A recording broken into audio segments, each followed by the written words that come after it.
अस्सलाम वालेकुम। आप देख रहे हैं प्रोग्राम दो टोक। मैं हूं आपके साथ खतीजा राठौर।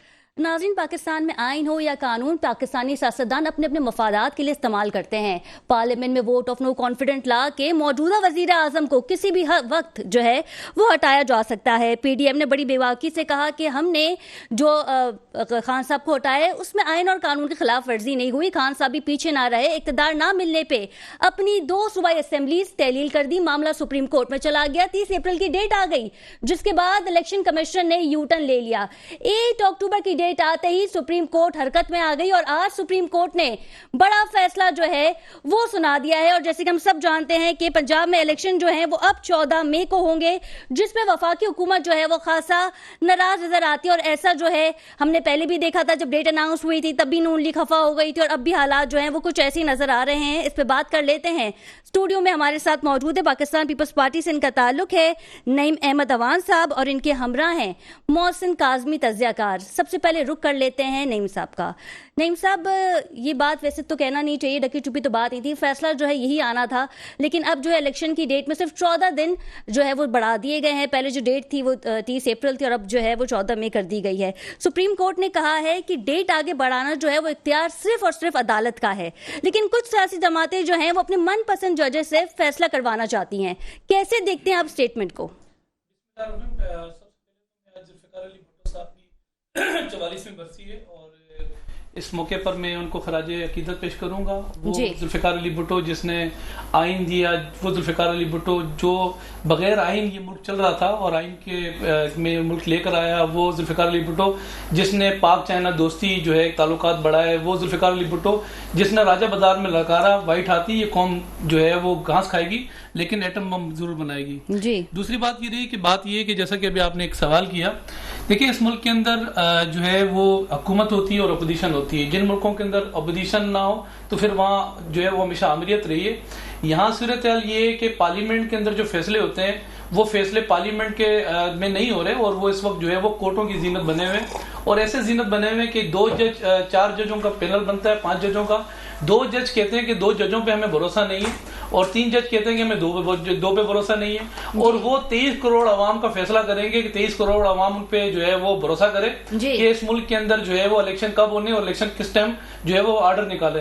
देखिए बात ये है कि जो काम हम समझते हैं कि पार्लियामेंट के अंदर होना चाहिए वो पार्लियामेंट के अंदर ही तरीकेकार तय करना चाहिए। जैसा कि अभी आपने इंट्रो के अंदर भी ये बात कही कि जो है वो हम कॉन्फिडेंस का जो है वो वोट लेकर आए।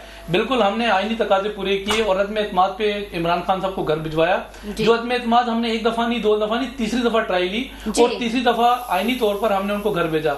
लेकिन जो इमरान खान ने पाकिस्तान के साथ किया, 2 टुकड़े करने की कोशिश की, चलता हुआ जो 2 सूबों की जो हुकूमत गिराई, मैं समझता हूँ ये जो है वो आइन की खिलाफ वर्जी थी, जिसपे मैं समझता ही हूँ। आप वोट ऑफ नो कॉन्फिडेंस लेकर आए, फिर उसके बाद हमने देखा रात 12 बजे जो है वो अदालतें खुल गई। तब तक तो ये अदालतें बहुत अच्छी थी और उस वक्त यही चीफ जस्टिस थे।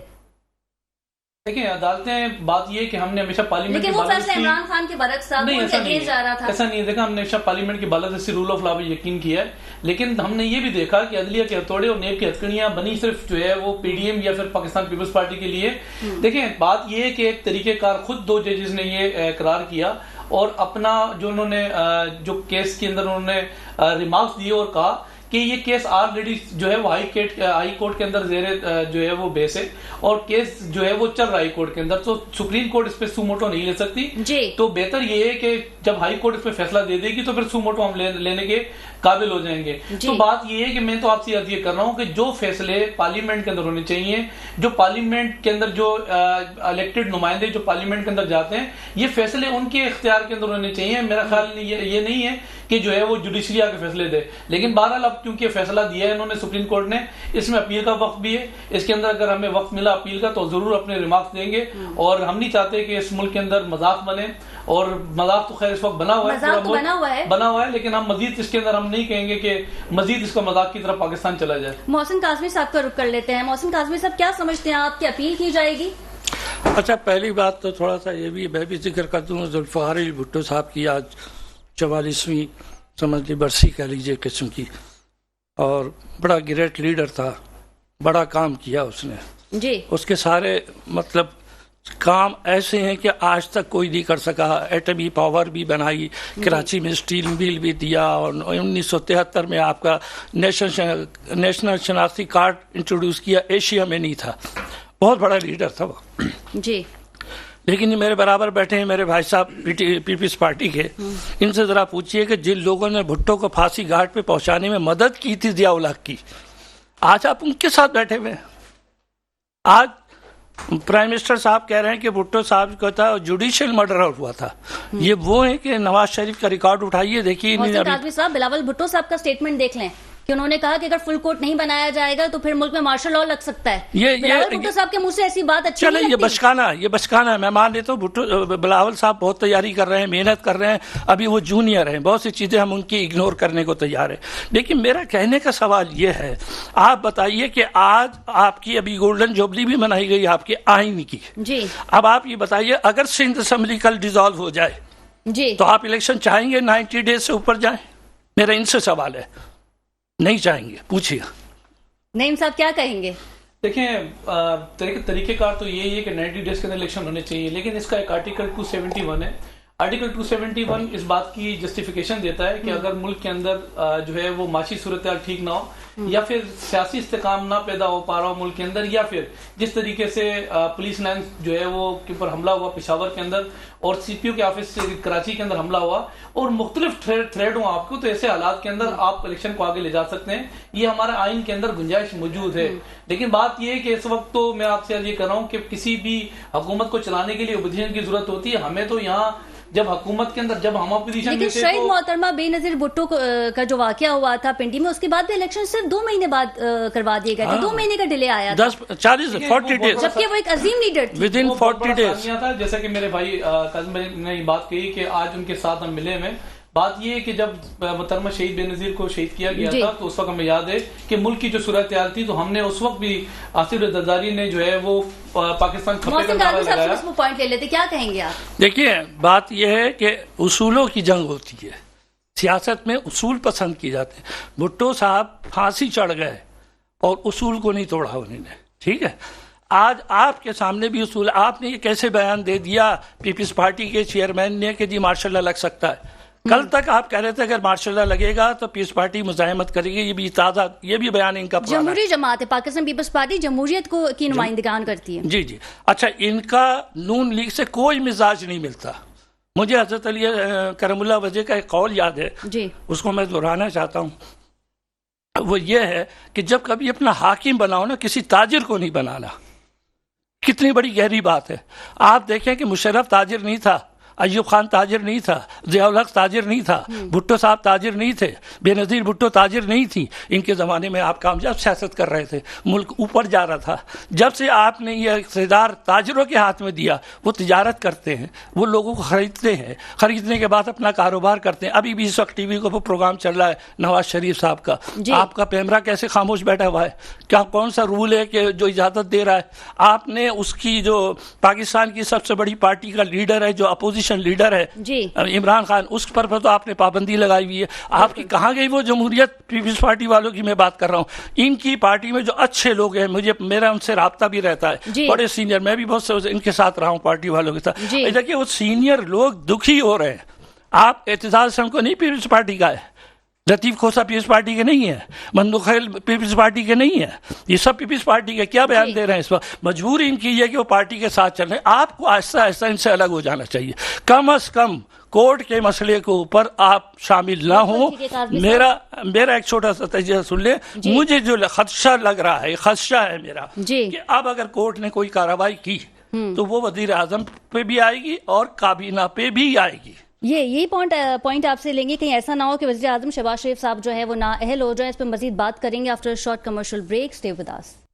जी नाज़रीन, welcome back from the break. और ब्रेक में जाने से पहले हम बात कर रहे थे इलेक्शन के हवाले से, क्योंकि सुप्रीम कोर्ट ने बड़ा फैसला सुना दिया है। 14 मई को जो है वो इलेक्शन होने जा रहे हैं। इससे पहले जो डेट दी गई थी वो थी 30 अप्रैल। टेलीफोन लाइन पे हमारे साथ मौजूद हैं सिद्दीकुल फारूक साहब, जो कि मुस्लिम लीग से इनका ताल्लुक है। सबसे पहले तो बहुत शुक्रिया आपके वक्त का। बहुत शुक्रिया आपका दावत देने का। सर पहले तो मुझे ये बताइएगा कि सुप्रीम कोर्ट का जो फैसला आया है, अब 14 मई को जो है इलेक्शन होने जा रहे हैं, लेकिन साथ ही साथ नवाज शरीफ साहब ने भी कह दिया है कि हम इस फैसले को मुस्तरद करते हैं, वो ये फैसला नहीं मान रहे हैं। तो आगे आप क्या देखते हैं, क्या समझते हैं, क्या होने जा रहा है मुल्क में? बिस्मिल्लाहिर्रहमानिर्रहीम। देखिए, जो चीज मेरिट पे होती है ना जी, उसको सारी दुनिया मेरिट का कहती है। अब 9 रुकनी बेंच बनाया चीफ जस्टिस साहब ने जी, उसमें से 2 ने रिफ्यूज कर लिया कि हम नहीं बैठते जी, 7 रुकनी रह गया। 2 उसमें से बगैर अरकान से पूछे चीफ जस्टिस साहब ने निकाल दिए जी, 5 जज का रह गया। उसके बाद उनमें से 1 ने, फिर दूसरे ने, फिर 3 का रह गया जी। ऐसा दुनिया की अदालती तारीख में कभी नहीं होता कि 4 दफा बेंच टूटे और फिर भी चीफ जस्टिस साहब 3 रुकनी बेंच पर जिद करें कि यही फैसला करेगा। और उसमें से भी जिन्होंने पहले 2 ने रिफ्यूज किया था, वो 1 साहब उसके मेंबर फिर बना दिए जाए। तो इस तरह कभी नहीं हुआ। इसलिए ये बेंच जो है 3 रुकनी, इसकी कोई हैसियत नहीं है। दूसरी बात यह है कि जिस 5 रुकनी बेंच ने फैसला दिया 3-2 के मुकाबले में, उसके मुकाबले में 7 रुकनी बेंच का 3-4 का फैसला आ गया। 4 ने मुस्तरद कर दी ये पिटीशन कि ये हाई कोर्ट के इख्तियारात जो है, सूबे की हाई कोर्ट के इख्तियारात सुप्रीम कोर्ट गसब नहीं कर सकता, वो इस्तेमाल नहीं कर सकता। अब ये सारी चीजें सामने रखें तो उसके बाद ये हकीकत सामने आती है कि ये चीफ जस्टिस साहब ने जिद की और जिस तरह से वो एक दिन पहले जुमे के दिन गालिबन। अच्छा सिद्दीक साहब, मेरा आपसे एक सवाल ये है जी, मेरा आपसे एक सवाल यह है कि सुप्रीम कोर्ट ने जब वाज़ेह कर दिया था इलेक्शन कमीशन को कि इलेक्शन कमीशन ने जब पैसे मांगने हैं तो सेक्रेटरी खजाना ने जो है वो पैसे देने हैं, इलेक्शन कमीशन ने जब सिक्योरिटी मांगनी है तो इदारों ने जो है वो सिक्योरिटी देनी है। आपके बारे में लोग ये कह रहे हैं, आपकी पार्टी के बारे में, कि आप लोग MNAs को स्कीम के लिए 100 अरब दे सकते हैं और इलेक्शन के लिए 20 अरब नहीं है। नहीं, बात और है। एक जब बजट बनता है ना जी, तो बजट में पैसे एलोकेशन हो जाती है, ये यहाँ खर्च होने, यहाँ खर्च होने जी। उससे फिर ये हुआ कि ऊपर IMF के साथ जो मुआहदा कर गए इमरान खान साहब, उसकी वजह से बेल्ट बहुत ज्यादा टाइट करनी पड़ी। अब भी जो फंड हमने टैक्स के मद में इकट्ठे किए हैं, गालिबन 200 कुछ अरब रुपए की अभी कमी है, वो नहीं इकट्ठे कर सके। उधर महंगाई और लोगों को भी जरूरत है। तो इन सारी चीजों को, जो कुछ इदारों को पैसे दिए थे 5 अरब 10 अरब, वो भी वापस लिए जा रहे हैं ताकि बाकी मामलात चलें। तो इसलिए ये सूरत हाल जो है ये इंतहाई मुश्किल की है। ये इलेक्शन का शेड्यूल देना, ये आईन ने इलेक्शन कमीशन को जिम्मेदारी सौंपी है, ये सुप्रीम कोर्ट की जिम्मेदारी है। लेकिन बात तो फिर वही है ना कि इलेक्शन कमीशन जब पैसे मांगे तो आपने पैसे देने हैं, इलेक्शन कमीशन जब सिक्योरिटी मांगे तो फिर हमने सिक्योरिटी देनी है। और हम पाक फौज की तरफ क्यों देखते हैं? क्योंकि आज भी सुप्रीम कोर्ट में यही बात हुई कि हमारे पास नेवी है, एयर फोर्स है, दीगर फोर्सेज हैं, उससे भी यूटिलाइज किया जा सकता है पंजाब के इंतखाबात में। पहली बात यह है कि जी जो वो मांगे वो हमने देना है, हमारे पास नहीं होगा तो हमने क्या देना है। वो एक शेर है कि किसी को जान देता है तो पहले जान पैदा कर।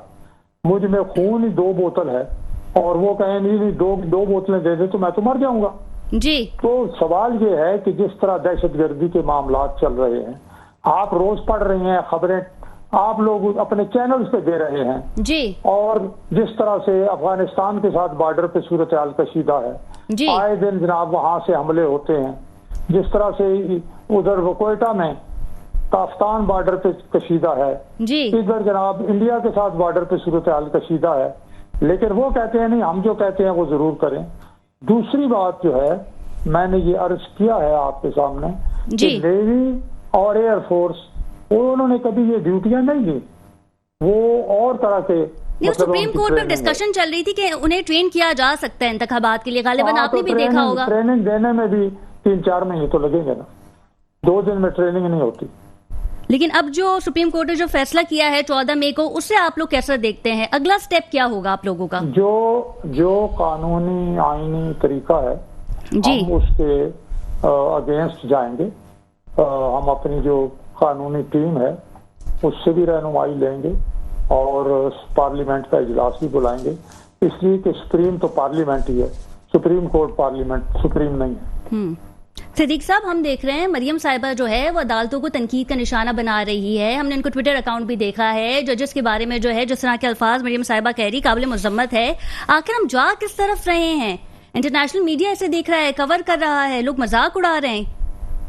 देखिए, तनकीद करना तो जायज है, लेकिन सुप्रीम कोर्ट जब यही सुप्रीम कोर्ट थी ना जिन्होंने पानामा से अकामा निकाला, यही सुप्रीम कोर्ट थी सर, यही सुप्रीम कोर्ट थी जब इमरान खान को वजीर आजम की कुर्सी से हटाना था तो अदालतें रात 12 बजे खुल गई थी। उस वक्त भी यही चीफ जस्टिस थे। बस वो एक वाकया हुआ, और वो वाकया इसलिए कि उन्होंने इमरान खान साहब ने खुल के रोज कहते थे मैं कल एक और सरप्राइज दूंगा, तो सुप्रीम कोर्ट के भी बहुत मामलात खराब हो गए थे कि ये सुप्रीम कोर्ट कर क्या रही है।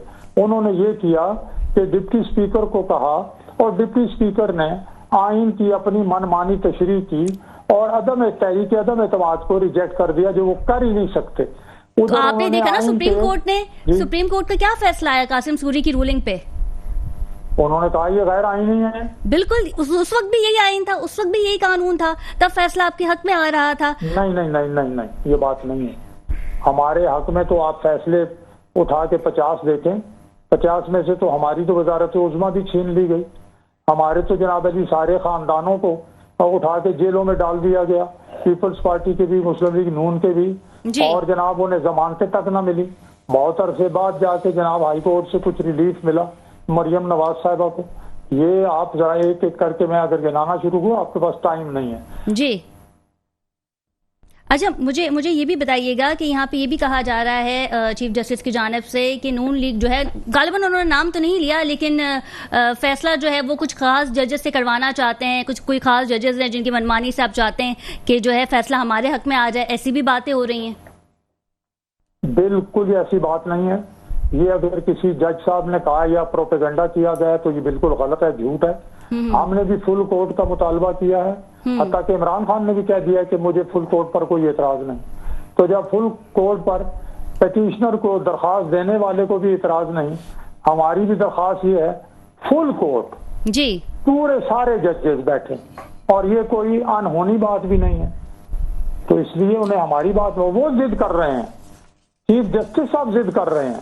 देखिए, फिर गौर करें, 9 का बेंच 7 पर आ जाता है, 7 का बेंच 5 पे आ जाता है, 5 का 4 पे आ जाता है, 4 का 3 पे आ जाता है। वो बजिद है कि नहीं यही करेंगे, क्यों? लेकिन जो बाकी जजेस थे उन्होंने तो ये समाअत नहीं सुनी ना, वो तो समाअत में शामिल नहीं थे।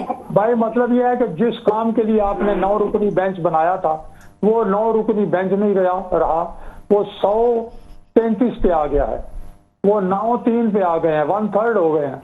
तो वो पर्पस तो फौत हो गया ना, जिसके लिए आपने 9 जजेस मुकर्रर किए थे कि ये सुनेंगे केस, तो दोबारा 9 का बनाए, बल्कि उससे बढ़ के आप पूरी कोर्ट बैठ जाए। आपको क्यों एतराज है? हम बिल्कुल ये नहीं कह रहे कि इसमें से ये हमारे फेवर करने वाले जज फलां के फेवर नहीं कर रहे। हमने बिल्कुल ये कहा है कि फुल कोर्ट। सिद्दीक साहब, मुझे ये भी बताइएगा, आपके इत्तेहादी हैं पाकिस्तान पीपल्स पार्टी और बिलावल भुट्टो साहब का जो वो स्टेटमेंट आया, उन्होंने कहा कि अगर फुल कोर्ट नहीं बना तो जो आईनी बहरान होगा। साथ ही साथ उन्होंने ये भी कहा कि मुल्क में जो है वो मार्शल लॉ लग सकता है। आपके इत्तेहादी हैं, आप मार्शल लॉ को पसंद नहीं करते, लेकिन अब तो यहाँ की इस तरह की बातें हो रही हैं। उन्होंने 2 बातें की हैं जी, इमरजेंसी लग सकती है या मार्शल लॉ आ सकता है जी।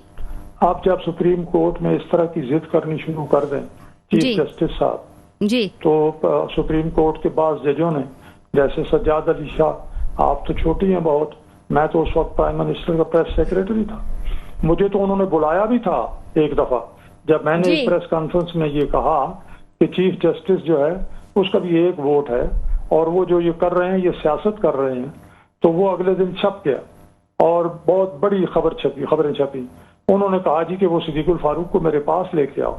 मैं पिंडी में उनकी रिहाइश थी और एक जज उनके साथ और बैठ गया।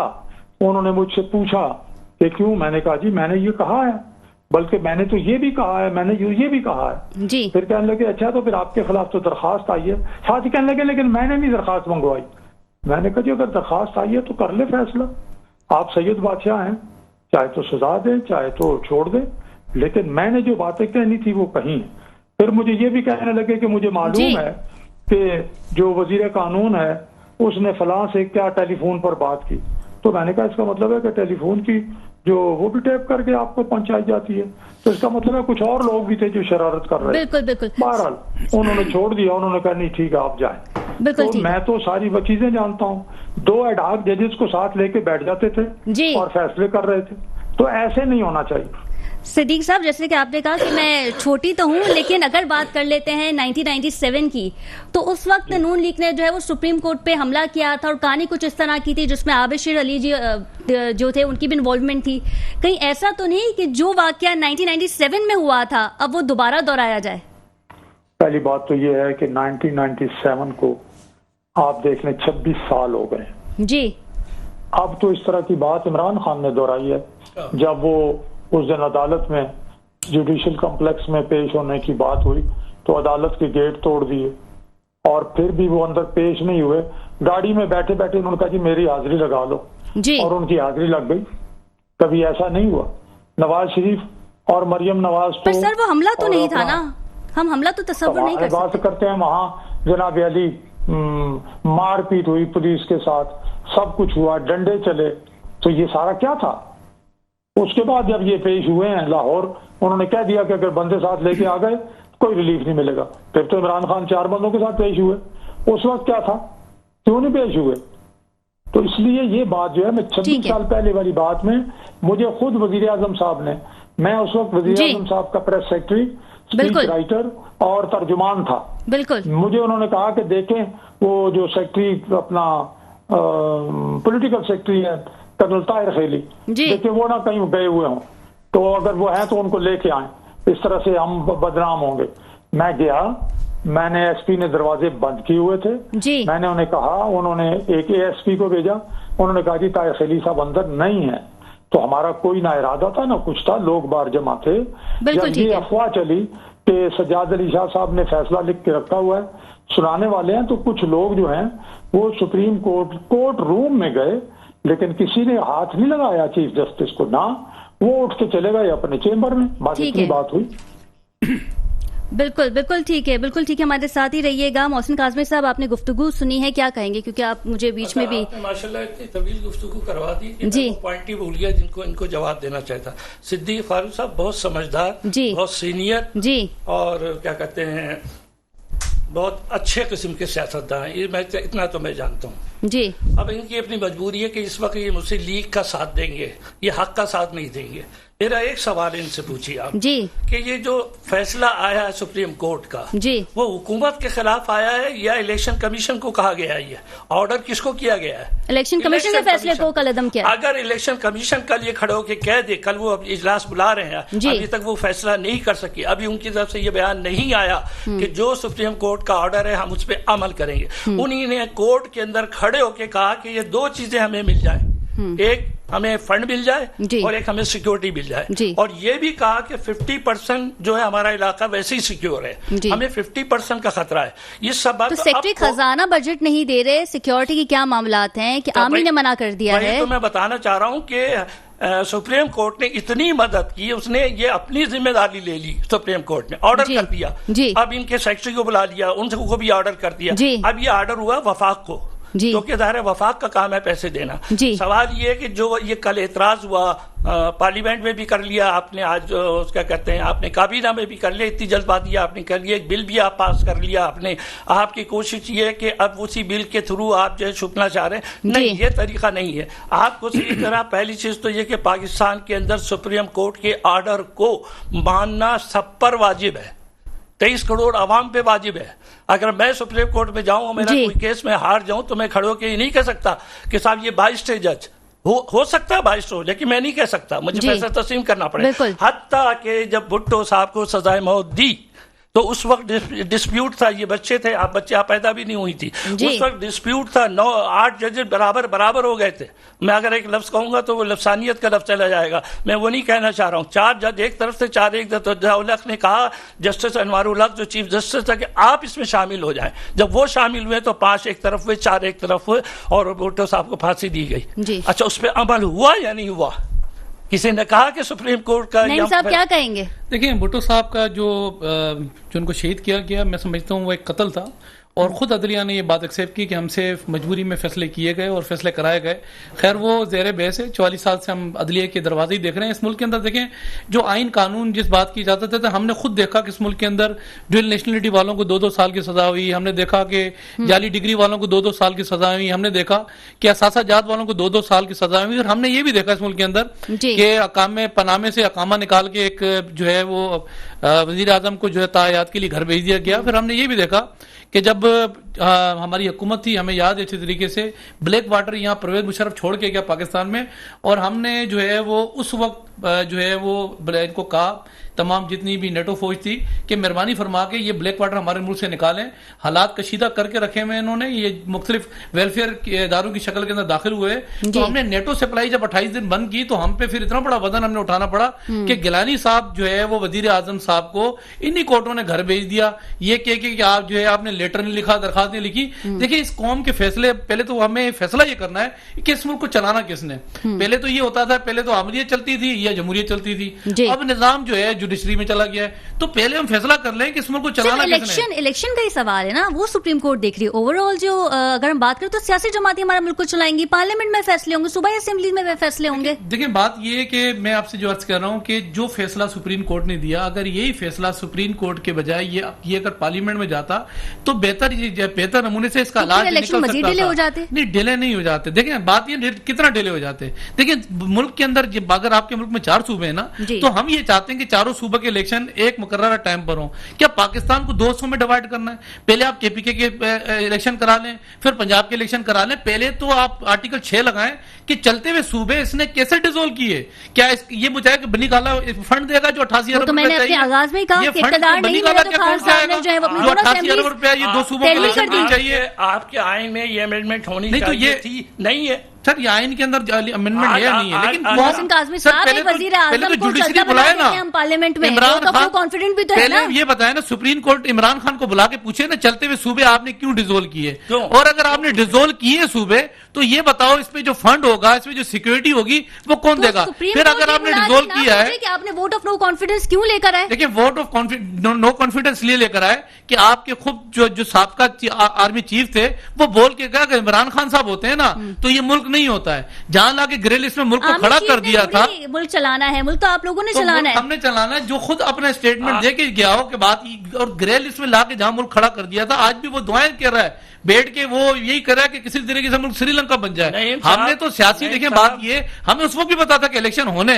वो इलेक्शन हो ही जाएंगे। हमने आईनी दरवाजा जो है इख्तियार किया। इसने कौन सा आईनी दरवाजा इख्तियार किया? 2 चलते हुए सूबे इसने पाकिस्तान तोड़ने की कोशिश की। आर्टिकल 6 लगते हैं इसके ऊपर, जिसके ऊपर आर्टिकल 6 नहीं लगे और सुप्रीम कोर्ट का फैसला ना माने तो फिर भी आर्टिकल 6 लग सकता है। मोहसिन काज़मी साहब, देखिए, मैं सिर्फ इतनी सी बात कह रहा हूं कि इनको जरा याद दिलाऊं, आप लोगों को भी याद दिलाऊं। फारूक सिद्दीक साहब बैठे हुए, उनको तो ये बात पता होगी।